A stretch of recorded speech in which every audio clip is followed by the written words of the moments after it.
I present Jack A. Markell, Governor of the State of Delaware, who will now address this joint session.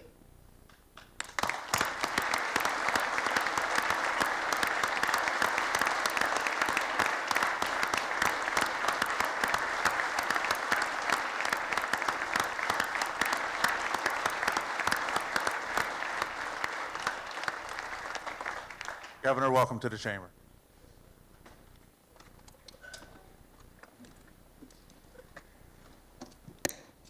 Lieutenant Governor Den, President Pro Tem Blevins, Speaker Schwarzkopf, members of the 147th General Assembly, other elected officials, members of the Cabinet, members of the Judiciary, Carla, and the people of Delaware. Thank you for inviting me to address you today. I also want to acknowledge some family members who are here, my sister Judy, my brother-in-law Alan, and my niece Dina.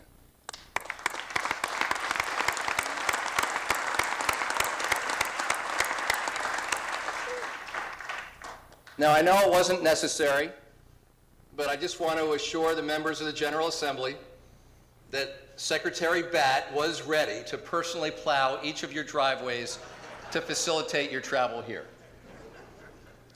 Now, in all seriousness, I'd like to take a moment to acknowledge our terrific state employees who day in, go ahead, thank you.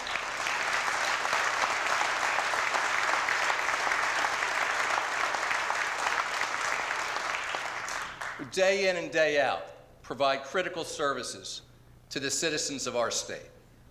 And we all experienced the benefit of their work and commitment during the recent snowstorms. Our public safety, transportation, healthcare, facilities, and other staff truly answered the call. And we owe a continual debt of gratitude to our state employees for being there when their neighbors and fellow Delawareans need them.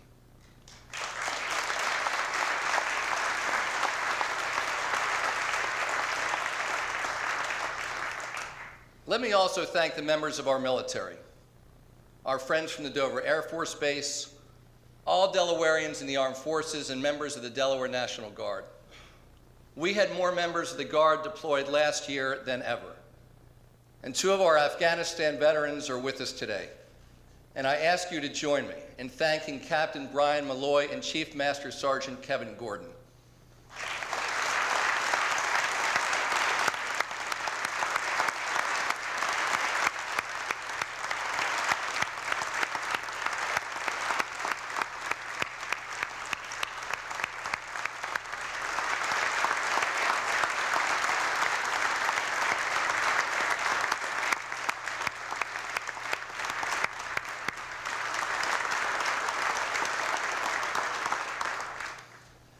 So Captain and Chief, please accept our appreciation for all that you and your colleagues have done for us.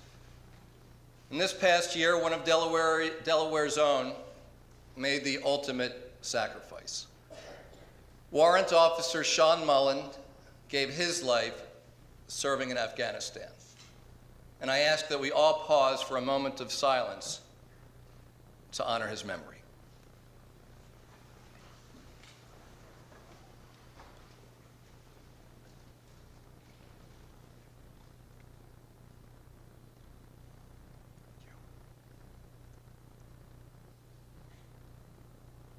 Thank you. Now, veterans like Captain Malloy and Chief Gordon and Warrant Officer Mullen protect what makes America great: our freedoms, our liberty, and the promise that any child in America can grow up to be whatever they want to be. And that, of course, is the essence of the American dream. Everybody in this state wants a piece of it. And that longing defines who we are as a people. And while it is not our job to guarantee success for every Delawarean, it is our job to empower them to make their dreams real. And through several difficult years in this country's worst recession in generations, we have made progress on securing that promise. The state of our state is stronger today than when I addressed you a year ago. Our job growth has outpaced the nation's, highlighted by a thriving financial sector and technological innovation from companies large and small. Whether it's the parts manufactured at Miller Metal, the new pharmaceuticals developed at Insight, the software made at Sev1, or the cutting-edge fuel cells made by Bloom Energy. Our schools are implementing higher standards, while thanks to legislation passed by this General Assembly, we're better preparing our teachers. And the companies that will hire our students are dealing with fewer and clearer government regulations. So we've made progress. But to paraphrase Will Rogers, even if we're on the right track, we'll get run over if we just sit here. We have so much more to do. You know, if you have the right skills and live in the right communities, good paying jobs are available. But for too many people, that's not reality. Every Delawarean has something to contribute if given the chance. And we need to make sure they have that chance. As governor, I've made repeated visits to the Ferris School. The young men at Ferris often require intense rehabilitation. And 4 years ago, during a visit to a Ferris art class, a young man whom I'll call Brian gave me a drawing he made. About a year later, a confident young man approached me at a Habitat for Humanity event. He delivered a firm handshake, and he asked if I remembered who he was. I could not quite place him. "I'm Brian," he said. "You met me at Ferris. I gave you the drawing. And look at me now." A bit stunned, I asked if he was working for Habitat for Humanity. He wasn't. He was just volunteering in his free time while studying to be a nurse. And he was positively glowing. I think about Brian whenever I see his drawing hanging in my office. It reminds me of the potential in every Delawarean. And unleashing that potential is one of the most important things that we can do. Unrealized potential has always been a human tragedy. And now it's also an economic calamity. Because the premium in today's economy is on the human factor, the creativity, the talent, and the drive in every one of us. And a society that squanders the potential of its people is a society that lets its future slip away. Now, a bright future belongs to the states and the nations that empower all of their citizens, transforming those who rely on government resources into contributors to our community. And that bright future belongs to places where people like Brian get trained and find good jobs and build better tomorrows. And that future will belong to us if we commit to unleash the potential in every Delawarean. And how we do that is what I want to talk about today. Now, first and foremost, unleashing that potential requires that Delawareans have the opportunity to work. Before the end of the decade, 60% of our jobs will require training beyond high school, and yet only 20% of our kids graduate from high school ready for college or a career. The path to middle-class security is not what it was 30 years ago. So our approach to career preparation can't be either. So let's ensure that all of our children are on a path to realizing their full potential, whether they choose to pursue a degree or take an accelerated career path. Now, first, we need to make sure that every Delaware student who can succeed in college gets off to a great start. Last week, I spoke at a White House event where 100 college presidents announced new commitments to expanding college access. And because of our commitment to be first in the nation, working to expand college opportunities statewide, Delaware was the only state to be recognized.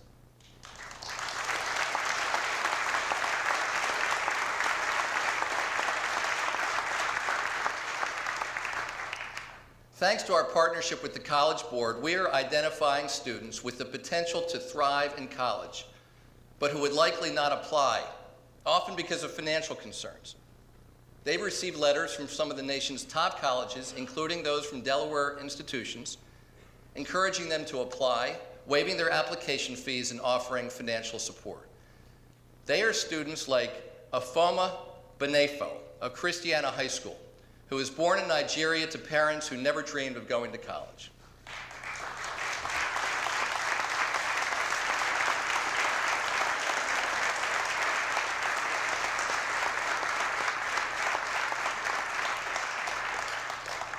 After receiving the information we sent, she applied, and she's been accepted to 6 institutions, including the honors program at the University of Delaware. Afoma, congratulations.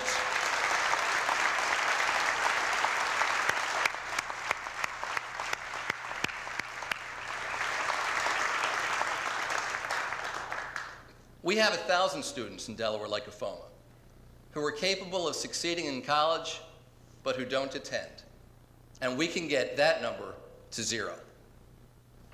We know that students who were challenged in high school with college-level material often rise to the occasion. And studies show that when these students get a taste of college academics, they are twice as likely to enroll and persist to a second year in college. So I propose a scholarship program so that all low-income Delaware students with college potential can take credit-bearing courses during their senior year of high school.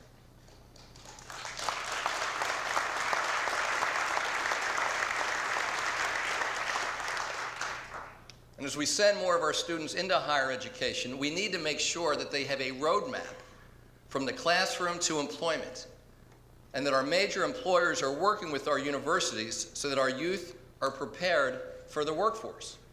And I'm pleased to announce today that DuPont has agreed to partner with our colleges on this effort. They'll work to identify skills that are needed for entry-level positions. They'll match those skills with courses offered by our colleges, and they'll provide internships. And by completing these identified courses and by practical experience, they'll put the students on a fast track for opportunities, including full-time jobs. And we look forward to other employers joining DuPont on this initiative.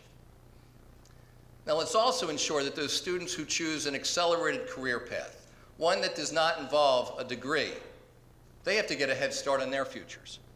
So this fall, we will roll out a new 2-year comprehensive program in manufacturing technologies for high school juniors and seniors. The program will focus on mechanical, electrical, and computer engineering, and it will lead to nationally recognized manufacturing certificates. It's modeled after a partnership between Delaware Tech and Red Clay, which allows students to attend classes at their home school while augmenting what they learn by providing access to manufacturing equipment at Delaware Tech. Now, to make our new program even more meaningful, it also must include real-world experience. And that's where a new public-private partnership comes into play. The Delaware Manufacturing Association and the Manufacturing Extension Partnership are working with us to identify members willing to offer real-world opportunities during the summer between junior and senior year. And whether it takes the form of hands-on work or job shadowing, direct exposure to the workplace is crucial. And several manufacturers have already answered this call to action, including Agilent, Siemens, PBF, and PPG.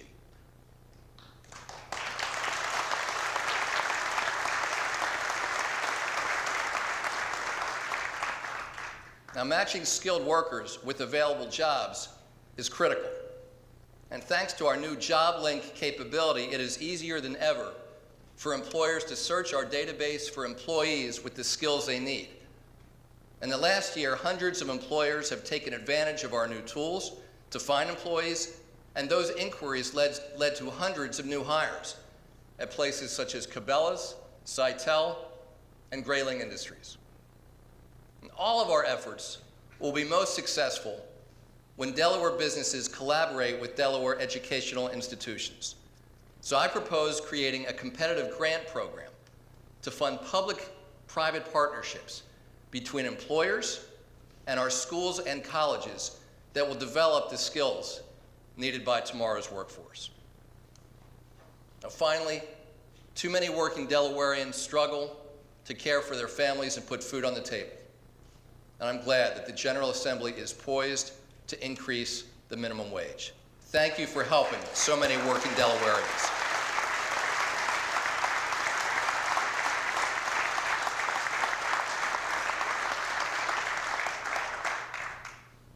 Now, our ability to put Delawareans to work depends in part on whether we build on our legacy of innovation.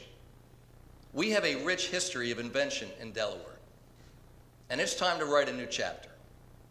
From the ashes of the old Chrysler plant is rising a new center of innovation that promises to do just that, the science, technology, and advanced research campus. The STAR campus represents a potential of university-based innovation to transform industries and spawn new companies.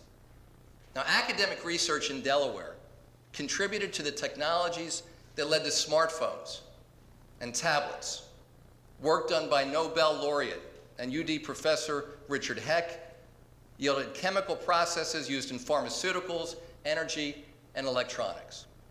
So to encourage that kind of research, I ask that you invest in innovation by creating a $2 million matching grant program that will leverage federal dollars in support of research that will create the jobs of tomorrow.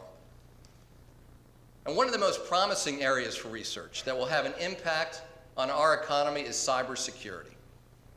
From the financial information held by Delaware's many banks to the technologies being developed by area science companies, our economy is only as secure as the networks that hold our personal data and intellectual property.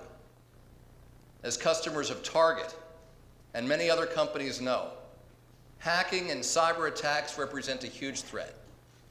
And staying ahead of this challenge is something we and our employers need to do to protect our citizens and our customers, and it's good for our economy. Hundreds of unfilled jobs in this sector exist in Delaware today. And our institutions of higher education are positioning themselves to take a leadership role in this area. And I am poised to join with them to launch the Delaware Cyber Initiative.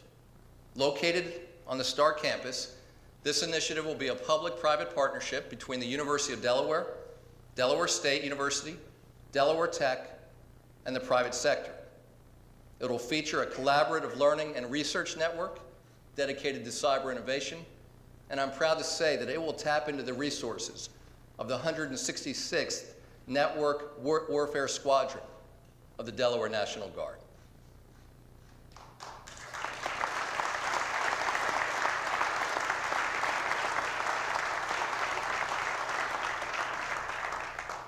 Now, unleashing the potential of our economy also demands world-class infrastructure.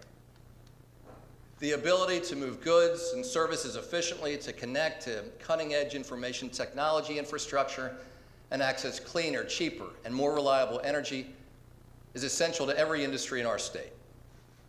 For years, Delawareans tried to avoid the interchange of I-95 and Route 1. But our investment in new flyover ramps has alleviated congestion, shortening commutes, shipping times, and trips to the beach. We're making similar improvements at I-95 and 202. That exit ramp was a notorious choke point, but improvements have cut the average number of hours per day of slowing traffic from 6 to less than 1. DelDOT will soon begin construction on the long-awaited West Dover connector. In Sussex County, DelDOT is widening State Route 26. And across Delaware, new and improved bike paths are improving our quality of life.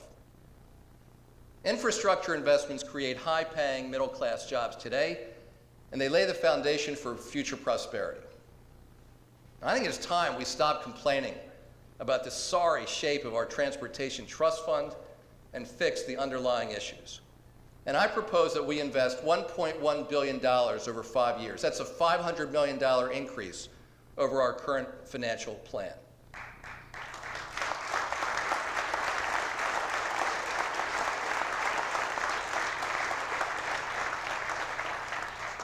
Let's improve our transportation network for generations to come and put thousands of Delawareans to work. But we need to invest beyond our road network. As Speaker Schwarzkopf and Senator Simpson know full well, investments in our parks, our wildlife areas, beaches, and other recreational amenities help attract millions of tourists, who in turn spend hundreds of millions of dollars and support thousands of jobs at restaurants, hotels, and retail shops across our state. Look specifically at our waterways. Water is the foundation of our tourism industry. It's vital to agriculture, manufacturing, and everything we do. Yet a century of pollution has impaired nearly every waterway in our state. And while we have significantly reduced air pollution and cleaned up brownfields, far too many streams remain unsafe, as Senator Lopez keeps reminding us. We can't eat our fish from the St. Jones. We can't swim in too many parts of the inland bays. The Christina and Brandywine rivers are laced with toxic pollutants. This is embarrassing.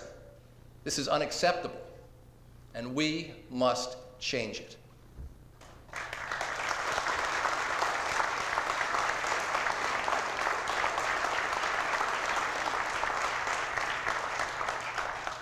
This won't be easy or cheap, but it's achievable.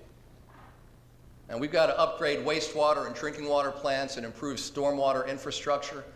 We must use cutting-edge technologies to remove toxic substances like we're doing right outside of this building at Mirror Lake, thanks to the strong advocacy of Senator Bushweller. So to work toward these goals, next month I will propose the Clean Water for Delaware's Future initiative. The goal of this initiative is to clean up our waterways within a generation, some much faster than that. In our time, this will create jobs. In our kids' time, we will revitalize communities across our state. We owe future generations clean water. It's that simple.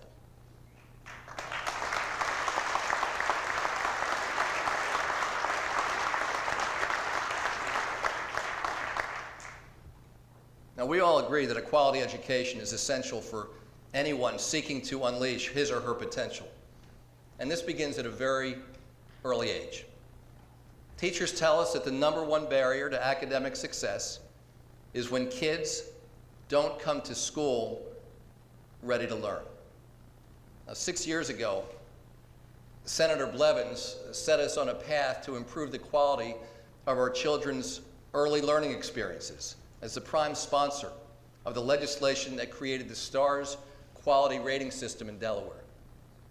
The STARS program has provided the critical base for the investments that we have made over the last several years. And we have made significant progress. Last year alone, the number of low-income children attending a high-quality program increased by 50%. That means 2,200 more children are getting better opportunities to be prepared for success in school. And I'm grateful to Senator Blevins and all of the members of the General Assembly for your support of early childhood education opportunities for low-income Delawareans. But our work on behalf of our most vulnerable children isn't done. We can do more to support the National Nurse Family Partnership Program, through which nurses visit first-time low-income mothers and teach them how to care for their newborns. The results around the country have been stunning, including better academic performance, less juvenile delinquency, and better overall child health outcomes. And as our next step, I propose that we more than double the number of first-time mothers who were served in Delaware by this proven program. And that would give us a higher percentage of eligible mothers who are benefiting from this program than in any other state in America.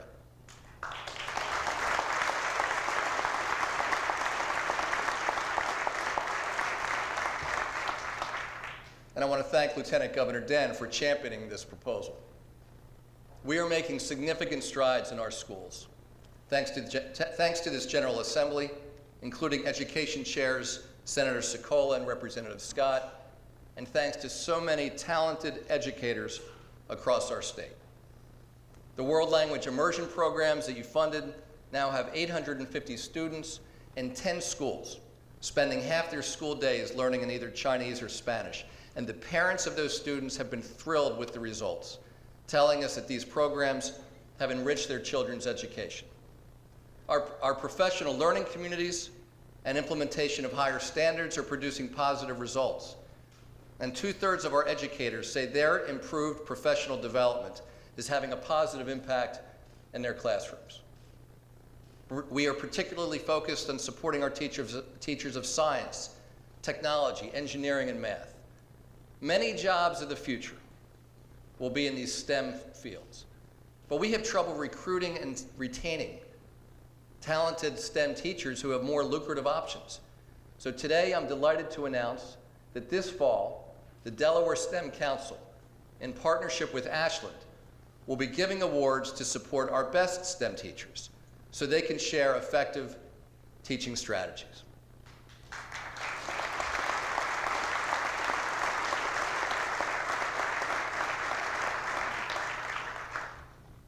Now, the magic of education happens with our teachers.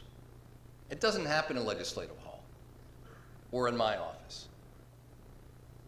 But if you look at the way we fund education, you would think that politicians have all the answers. State government sets rigid funding formulas that determine how many assistant principals, reading instructors, and administrative assistants a school will have.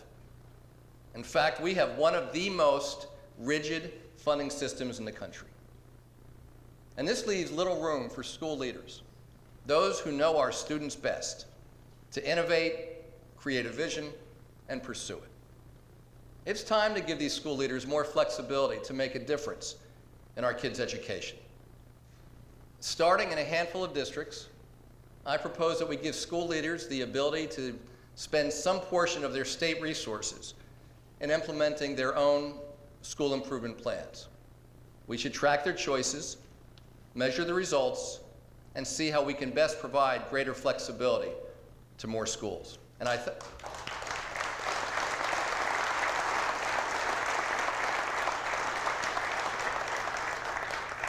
thank Representative Heffernan for taking the lead on this issue.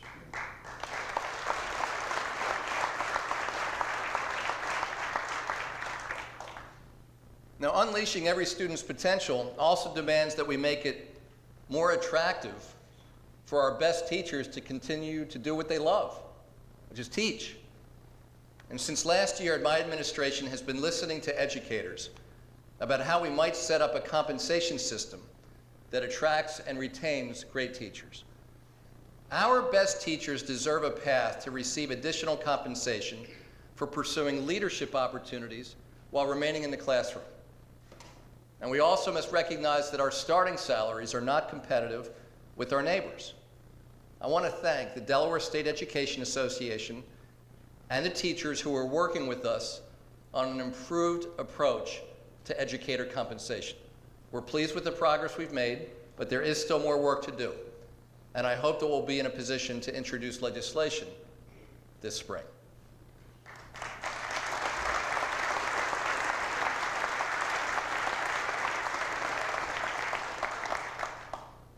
Now, much of our success as a state will depend upon whether our cities are safe and vibrant. We know that revitalizing neighborhoods is an important part of making our streets safer.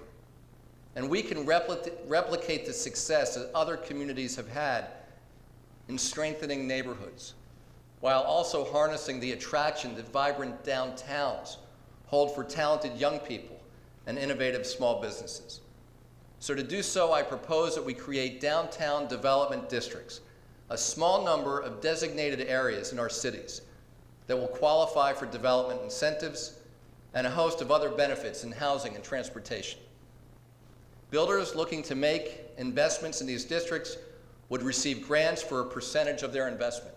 And I propose dedicating $7 million toward these kinds of projects, which will leverage tens of millions of dollars in private capital. And more importantly, this program can improve our housing stock and revitalize our downtowns.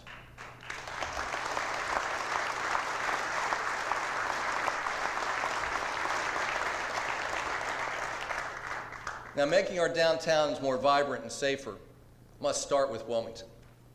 Wilmington is the business capital of the state and our cultural center, yet violent crime has engulfed neighborhoods and taken many lives. And when people don't feel safe in their communities, little else matters. There is no quick fix. Mayor Williams has a significant task ahead of him. But it will take all of us doing our part. All levels of government, neighborhood leaders, faith communities, businesses, all of us. The Delaware State Police, Secretary Shalero, Attorney General Biden, Newcastle County Executive Gordon, and others all stand ready to help address the crime problems in Wilmington and beyond. Now, far too often, gun violence is committed by shooters who cannot legally own guns. So it's critical that we do a better job tracing these weapons back to their sources. We must redouble our efforts to confront the gun trafficking that is escalating the gang wars. And to do so, I'm proposing a new division of special investigation within the Department of Safety and Homeland Security that will focus on gun trafficking.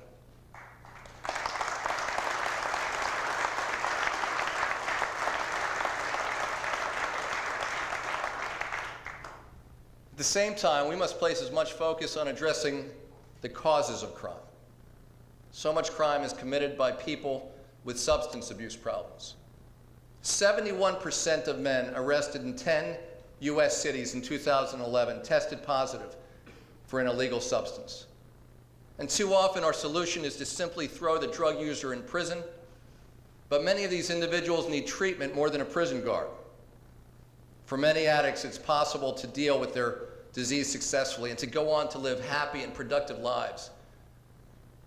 There are stories like the young man recovering from a life-threatening addiction to heroin and becoming a business owner, or a teenage girl who lapsed into drug and alcohol use following her father's suicide and landed in jail. But with the assistance of a drug court program, she overcame her addiction and she got a college education. We all know people with addictions who, with the right intervention, could live fulfilling lives. And it's time for us to put into practice what we already know. Addiction is a disease. It can and must be treated. Now, Representatives Keeley and Barbieri and Mulrooney, along with Senators Henry and Hall Long, together with Secretary Landgraf and with Carla, are reviewing the addiction treatment needs in our state and the resources available to meet those needs. Later this year, I'll propose changes that better align our resources to fill the gaps in our drug treatment system, and I look forward to working with you to fill these gaps.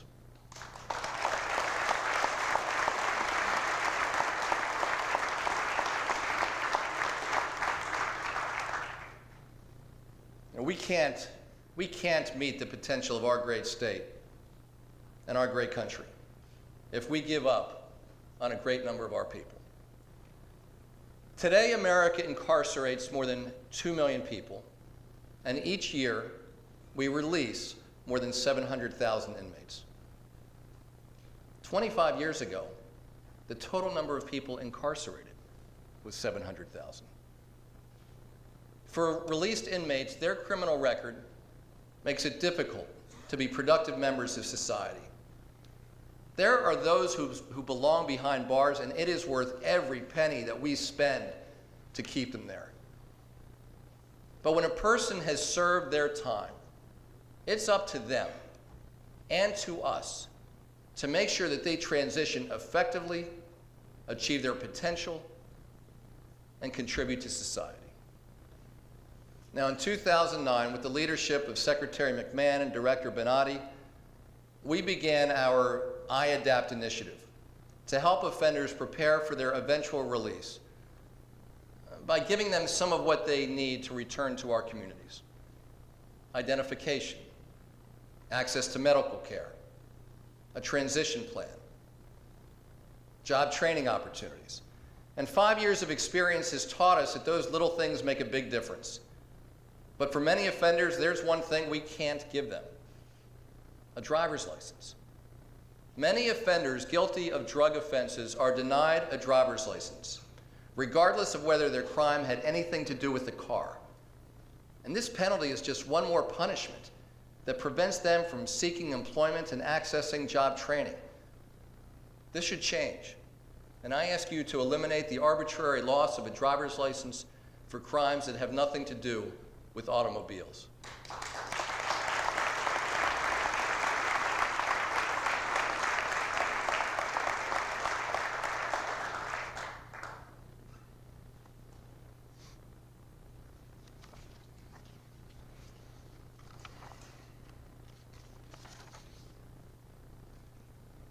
Too many of the inmates that we release end up going back to prison.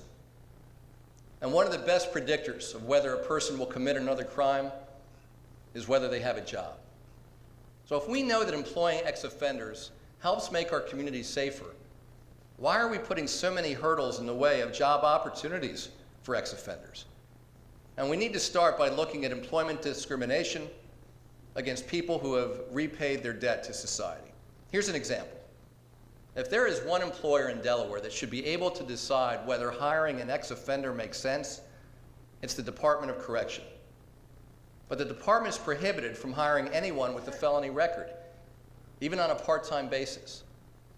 As Representative J.J. Johnson has suggested, we can do better. Many communities have started to ban the box on job applications by eliminating the box that says, check here if you've been convicted of a crime. I believe that we should ban the box for state government hires this year.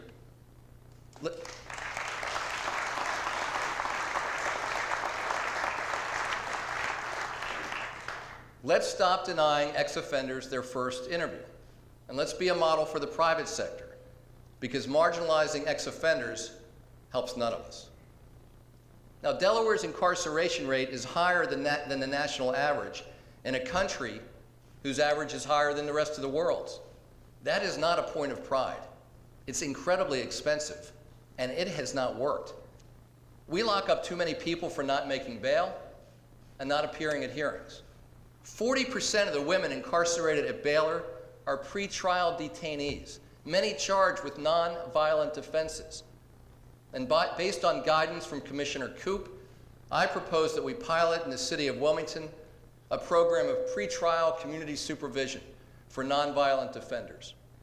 Based on a model from New York, this pilot program will allow the Department of Correction and social service providers to help get offenders to hearings and avoid trouble while awaiting trial.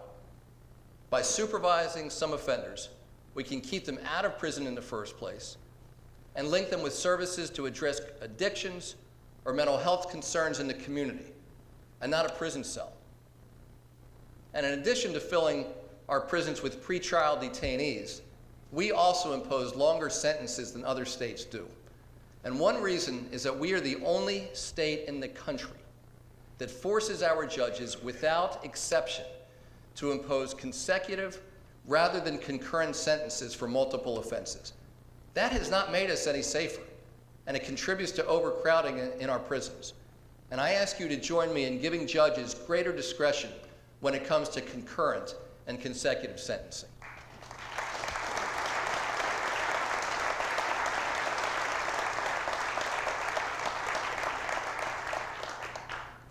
And lastly, we need to change the trajectory of kids who enter the criminal justice system at a young age.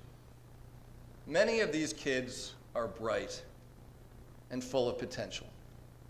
And after living in a facility with structure, education, and medical care, they have the same goals and determination as many of our kids. But here's the reality.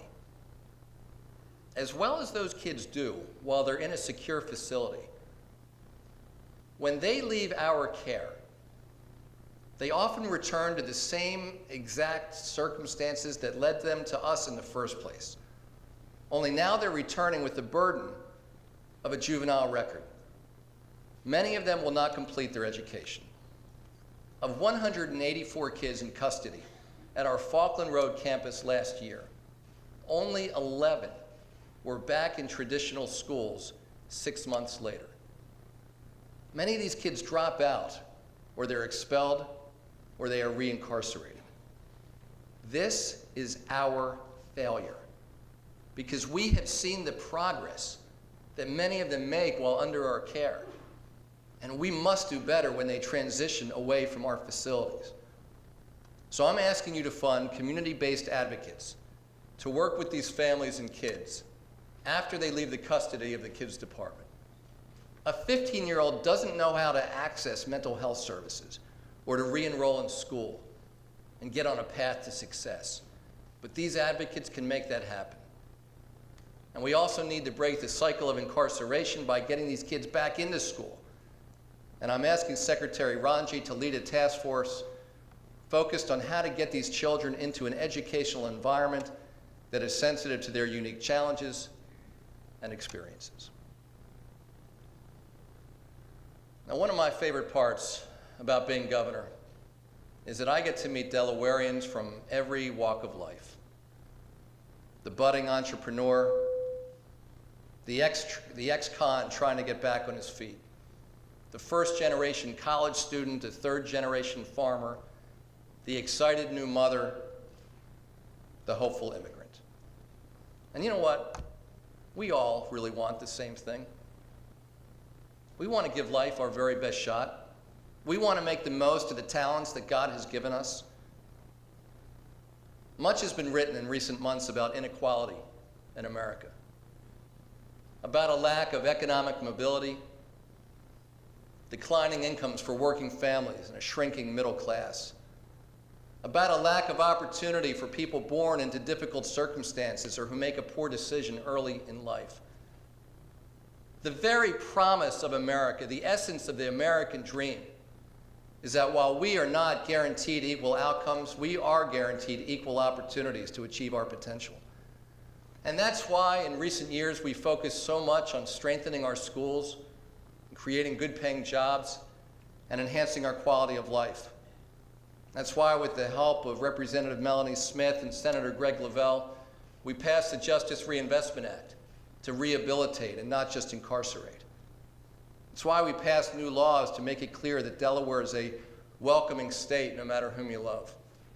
We do all of this because of our core value, our shared belief that we all stand to gain when everyone gets a fair shot. Isn't that why we're all here?